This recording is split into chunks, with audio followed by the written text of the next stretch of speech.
দেবের সামনে ঘাটালে লাঠালাঠি, তৃণমূলই তেড়ে যাচ্ছে তৃণমূলের দিকে। কি কাণ্ড ভাবতে পারছেন? ঘাটাল শিশু মেলা নিয়ে তৃণমূল সাংসদ দেবের সামনেই দুপক্ষের মধ্যে মারপিট, দুই গোষ্ঠীর মধ্যে লাঠালাঠি, মাথা ফাটল। পরিস্থিতি দেখে থামানোর চেষ্টা করেন দেব, কিন্তু কর্মীরা মারামারি করতে এতটাই মত্ত ছিলেন যে কে সাংসদ সেই সব আর তোয়াক্কাই করলেন না। আর তা দেখে বৈঠক না করে রেগে বেরিয়ে গেলেন দেব। ঘাটাল উৎসব ও শিশু মেলা উপলক্ষে একটি বৈঠকের আয়োজন করা হয়েছিল ঘাটাল শহরের অরবিন্দ স্টেডিয়ামে। সেই বৈঠকে উপস্থিত হয়েছিলেন সাংসদ দেব। তার উপস্থিতির আগে হাজির হয়েছিলেন দেবের অনুগামী তৃণমূল কর্মীরা। সেই সঙ্গে তৃণমূলের আর এক গোষ্ঠী তথা প্রাক্তন বিধায়ক শঙ্কর দলুইয়ের লোকেরাও হাজির ছিলেন। বৈঠক শুরুর মুহূর্তে দেব ঢোকার পর তৃণমূলের এই দুটি গোষ্ঠীর মধ্যে সংঘর্ষ শুরু হয়। দেব ভেতরে থাকা অবস্থাতেই সেখানে রীতিমতন মারপিট শুরু হয়ে যায়। এরপর বাইরে যে পরিস্থিতি তৈরি হয়, সেই পরিস্থিতিতে রীতিমতন শোরগোল পড়ে যায়। একে অপরকে মারতে উদ্যত হয় তৃণমূলের কর্মী সমর্থকরা। মুহূর্তের মধ্যে রক্তারক্তি কাণ্ড তৈরি হয়, উত্তেজনা চরম আকার ধারণ করে। দেব বৈঠক ছেড়ে বেরিয়ে যান। বিশাল পুলিশ বাহিনী মোতায়েন করা হয় সেখানে। এ বিষয়ে দেব বিরক্তি প্রকাশ করে বলছেন যে আমি খুবই দুঃখিত, 11 বছরের রাজনৈতিক জীবনে এমন ঘটনাই প্রথম ঘটল। আমি সবসময় শান্তি বজায় রাখতে চেয়েছি, আমি বিভাজন বা ক্ষমতাকে বিশ্বাস করি না। আজকে খুব খারাপ ঘটনা ঘটলো। আমি মুখ্যমন্ত্রীর কথা শুনে এখানে এসেছিলাম। এটা মানুষের মেলা, এটা ঘাটালের রূপ নয়। আমি বিশ্বাস করি এটা আমরা ঠিক করব। আমার কারোর সঙ্গে কোনো রাগ অভিমান নেই। কি বলছেন দেব, শোনাবো। প্রথমত আজকে আমি খুবই দুঃখিত, কারণ আমার 11 বছরের রাজনীতি জীবনে এরকম প্রথম ঘটনা হলো।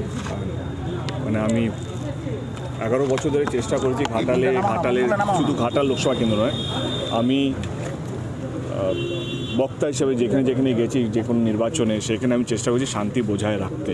আমি এমন কোনো কথা বলিনি যাতে আমার দলের মনে হবে অন্য দলের সঙ্গে মারপিট করা। আমি সবসময় একটা শান্তির বার্তা, এবং আমি ওই রাজনীতিতে বিশ্বাস করি যেটা মানুষকে এক রাখে। আমি বিভাজন, পাওয়ারকে এই রাজনীতির মধ্যে বিশ্বাস করি না। আজকে সত্যি একটা খুবই দুঃখজনক একটা ঘটনা ঘটল। এই শিশু মেলা নিয়ে অনেক দিন ধরে ঝামেলা হচ্ছিল। আপনারা ছিল না, আমি কোনোদিনও বাইক দিনই। আমি সিএমের কথা শুনে আজকে সকাল থেকে ঘাটালেই ছিলাম। ইনফ্যাক্ট আমাদের একটা যেই দ্বন্দ্বগুলো নিয়ে মিটিং চলছিল এতদিন, সেটা আমি সকাল 10টা থেকে আমরা বসে 12টা অবধি, আমাদের ডিস্ট্রিক্ট প্রেসিডেন্ট ছিলেন বা ঘাটালে অন্যান্য নেতারাও ছিলেন, আমরা সব ধরনের মিটিং নিয়েছিলাম। এবং 12টার সময় আমরা সবাই একসাথে বেরিয়ে আমাদের যা সবারই দাবি ছিল আমরা সব মেনে নিয়ে একটা সুস্থ একটা পরিবেশ হোক, কারণ এটা কোনো পলিটিক্যাল মেলা নয়, এটা মানুষের মেলা। আমাদের এই সিদ্ধান্ত হয়েছিল কি যেভাবে দাম বাড়ছে, কিভাবে এই মেলার মধ্যে এমন কিছু করা যাক যাতে দাম মানে আমরা যদি এই রেন্ট বাড়াই এই স্টল থেকে, তাহলে প্রোডাক্টের দামও বাড়বে। সেইটাকে কীভাবে নিয়ন্ত্রণে আনা যায়, এইসব বিষয় নিয়ে আমাদের আলোচনা হয়েছে। কে দাম যাতে না বাড়ে, যেভাবে আর্থিক চাপ বাড়ছে সেগুলো আমাদেরকে মাথায় রাখা উচিত। তো সমস্ত কিছু নিয়ে আজকে আলোচনা হলো, এবং তারপরেও যে এই ঘটনা ঘটলো তার জন্য আমি খুব দুঃখজনক। আসার পরে শুনতে পেলাম কি সকাল থেকে 100 কুইন্টাল মাংস রান্না হচ্ছে, ভিতরে লাঠি রাখা হয়েছে, এই রাখা হয়েছে। বাট আমি না, এই রাজনীতির মধ্যে আমি আমার আবার রাজনীতিতে দাঁড়ানোর একটাই কারণ ছিল, ঘাটালের মানুষের যে স্বাধীনতার পর থেকে যে দাবিটা ছিল ঘাটাল মাস্টার প্ল্যান, সেটার জন্যই আবার রাজনীতিতে আসা। এবং আমি চেষ্টা করেছি যতদিন বাঁচবো, যতদিন রাজনীতির মধ্যে থাকবো, মানুষকে এক করে রাখবো। যে মারছে, যে মার খাচ্ছে, সে সব আমারই। মানে এইটা শুধু এই নয় যে টিএমসির লোকেরা যারা ভোট দিয়েছে তারা শুধু আমার নয়, জনপ্রতিনিধি কাজ হচ্ছে এই লোকসভা কেন্দ্রের প্রত্যেকটা মানুষ আমার, যে যাকে ইচ্ছা ভোট দিক না কেন। আজকে আবার আমার তোমরাও শখ, তোমরা আমার সঙ্গে 11 বছর ধরে, অনেকেই আছে যারা আমার সঙ্গে 11 বছর ধরে আছে, তারাও এই রূপটা দেখে তোমরাও শখ। কেন ঘাটালে এই রূপটা নয়। আজকে খুব খারাপ একটা বার্তা যাচ্ছে যে ঘাটালের রাজনীতির চরিত্র এটা না। ঘাটালের রাজনীতির চরিত্র একদমই এটা নয়। ঘাটাল এখনও শান্তিপ্রিয় একটা জায়গা। আজকের ইনসিডেন্টটা দুঃখজনক একটা ইনসিডেন্ট। আমি বিশ্বাস করি যে আমরা এটা রিকভার করব এবং শান্তি বজায় রাখবো। এবং আমার মনে হয় কি এই শান্তি বজায় রাখার জন্য আমার যা করণীয় এবং আমার যাকে বলা আমি বলেছি, এবং আমি কারোর সঙ্গে রাগ অভিমান নেই। আমি এটুকু বলবো যে ক্ষমতা মানে এটা নয় কি তুমি কতগুলো মানুষকে মারলে, কতগুলো মানুষকে আলাদা করলে। ক্ষমতা মানে কতগুলো মানুষকে তুমি এক রাখতে পারলে। তোমার ক্ষমতা ছিল মানুষকে আলাদা করে রক্ত বার করা, কিন্তু সেটা না করে মানুষকে এক রাখতে পারলে, এটাই হচ্ছে ক্ষমতা। আমি সেই ক্ষমতার মধ্যে বিশ্বাস করি। এ বিষয় নিয়ে শঙ্কর তলুই কি বলছেন শোনাবো আপনাদের। আমি এটা ভাবতেই পারিনি এই মিটিংয়ে কেউ লাঠি দাঁড়িয়ে করে ভাবতে পারিনি। আলোচনা হয়ে গেছে, ছিল পরিকল্পিত ষড়যন্ত্র ছিল, এটা আমি মনে করি। সেটা পরে বুঝতে পেরেছি পরিকল্পিত ষড়যন্ত্রের হচ্ছে এটা হয়েছে। পরিকল্পিত ষড়যন্ত্র করে গাড়িয়ে করে লাঠি ভরে এনেছে এবং তারা পরিকল্পিতভাবে, মানে জানি না কেন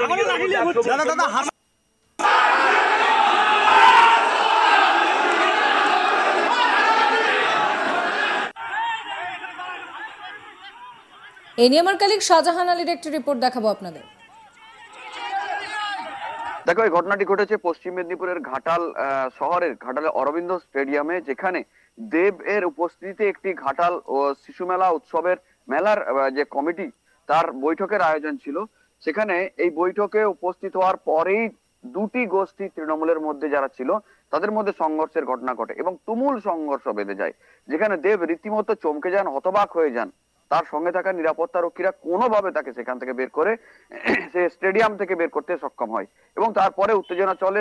শুধু এই হাতাহাতি যে দৃশ্য আমরা দেখাচ্ছি শুধু সেটাই নয়, এই হাতাহাতি সংঘর্ষের পরেও ওই স্টেডিয়ামের রুমের বাইরে পড়ে থাকা বাঁশ লাঠি নিয়ে একে অপরে মারধর শুরু হয়, রক্তারক্তি পরিস্থিতি তৈরি হয় এবং তারপরে প্রচুর পরিমাণে ঘাটাল থানার পুলিশ সেখানে হাজির হয় এবং নিয়ন্ত্রণ করতে রীতিমতো বেগ পেতে হয় তাদেরকে। জানা যায় এই ঘাটাল অরবিন্দ স্টেডিয়ামেতে একটি বৈঠকের আয়োজন করা হয়েছিল, যেখানে আগামী কয়েকদিন পর ঘাটাল শহরের সব থেকে বড় যে উৎসব ঘাটাল শিশু মেলা উৎসব, সেই শিশু মেলার জন্য প্রস্তুতি বৈঠক ছিল। উল্লেখ করে রাখি, এই শিশু মেলা উৎসবের বরাবরই কিন্তু একটা উচ্চ পদে থাকেন সাংসদ দেব। শুধু সাংসদ দেব থাকেন না, ঘাটালের মহকুমা শাসক একজন সরকারি প্রতিনিধি হিসেবে নিজেও দায়িত্বে থাকেন, প্রতিবারই থাকেন এবং তার সঙ্গে ঘাটাল এলাকার সাধারণ সম্পাদক বর্তমানে দলের তৃণমূলের যিনি, সেই শঙ্কর দলই তিনিও থাকেন।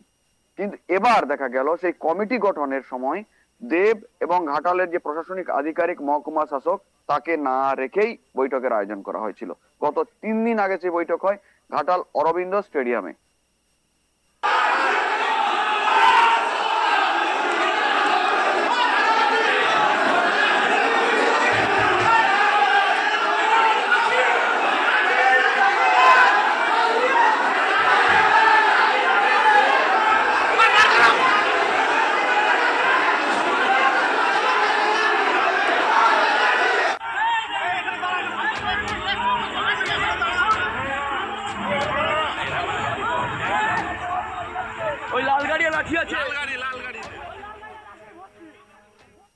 সাবস্ক্রাইব করবেন আজ তাক বাংলার ইউটিউব চ্যানেলকে, ফলো করবেন হোয়াটসঅ্যাপ চ্যানেলও।